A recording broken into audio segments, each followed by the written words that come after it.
Bonjour, je suis Sophie Bonin, je suis chef de service adjoint dans le service d'ophtalmologie du professeur Tadayomi à la Fondation Rothschild et je suis spécialisée dans les pathologies rétiniennes et neuro-ophtalmologiques.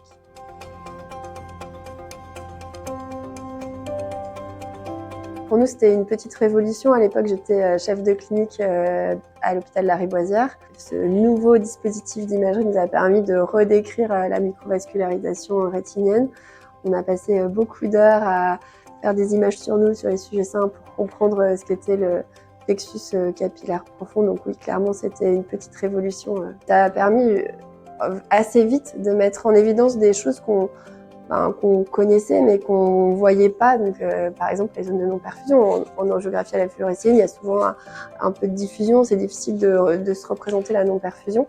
Donc voilà, c'est peu à peu très utile et je pense que ça nous a aussi permis de mieux comprendre les pathologies rétiniennes, les pathologies vasculaires, les OVR, etc. Et évidemment tout le range des néovaisseaux qui sont d'ailleurs pas que dans la DMLA.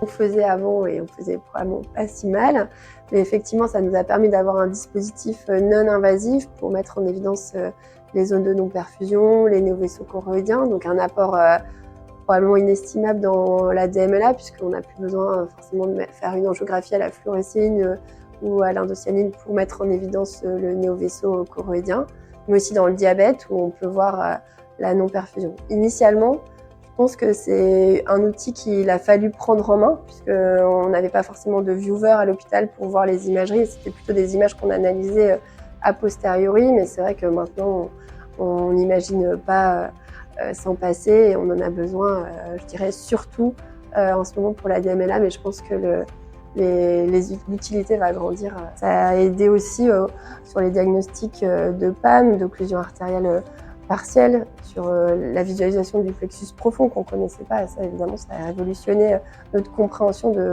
de ces pathologies rétiniennes qui sont vraiment aidées par l'OCTA. Globalement, parfois, quand il y a des demandes d'angiographie, déjà la première chose, c'est de faire un OCT angio et on a quasiment le diagnostic directement.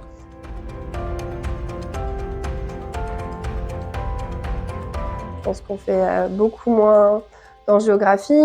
Il y a toujours certains cas où on ne peut pas s'en passer.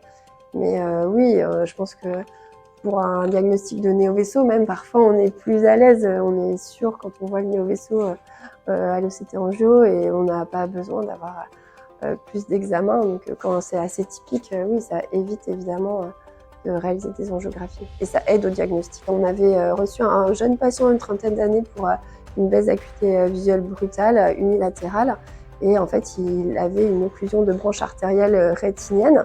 Donc on voyait très bien sur l'OCT angio un déficit, une non-perfusion, en tout cas sur les couches superficielles et profondes chez lui. Et devant cet accident artériel, évidemment, on a hospitalisé le patient, équivalent d'un petit accident vasculaire cérébral. Donc il était hospitalisé en neurologie et le temps de faire les examens, donc on a aussi fait l'angio, de dire ça va un petit peu mieux. Et on a refait un OCTA et on a remarqué que la non-perfusion s'était bien améliorée. En fait, on avait à nouveau une perfusion des couches superficielles et profondes. Donc, c'était assez impressionnant parce que, voilà, avec l'angiographie, évidemment, on ne va pas refaire une angiographie 5 heures après la première. On n'aurait pas fait ça. Alors que là, refaire une imagerie non invasive, ça permet de voir l'accélération du flux. Et ce cas avait été aussi très intéressant pour montrer que l'OCTA en fait montre le flux et pas forcément le fait que les vaisseaux soient présents ou non. Et souvent on redonne cette indication, c'est-à-dire qu'on peut avoir un flux très lent, et c'était peut-être le cas initialement qui n'est pas détecté par l'OCT angio, alors que si ce flux s'accélère un petit peu, il va être détecté. Donc c'était aussi assez instructif sur les limites de l'OCT angio qu'il faut garder en tête quand on examine les patients.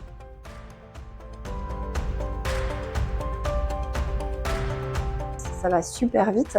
Je pense que ça va encore aller vite et il y a encore d'autres améliorations potentiellement dans les années qui viennent. Peut-être quand même un peu une meilleure résolution, probablement des champs un petit peu plus grands et en tout cas avec une meilleure résolution sur les grands champs parce que c'est ça qui va être probablement utile peut-être dans le suivi notamment des patients diabétiques. Donc un peu plus de résolution, un peu plus de grand champ et peut-être une harmonisation des paramètres quantitatifs.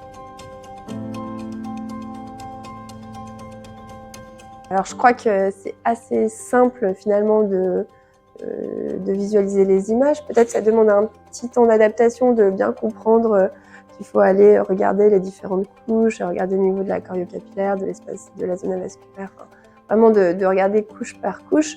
Mais une fois qu'on a on connaît un peu l'architecture normale, ce qui est assez rapide, c'est assez facile de comprendre qu'il y a plus ou moins quelque chose d'anormal. Je dirais juste que le petit apprentissage va être beaucoup sur les artefacts. C'est probablement, par rapport à l'OCT, on a quand même plus d'artefacts sur les OCTA, des artefacts liés au mouvement, liés à de l'ombre créée par les corps flottants.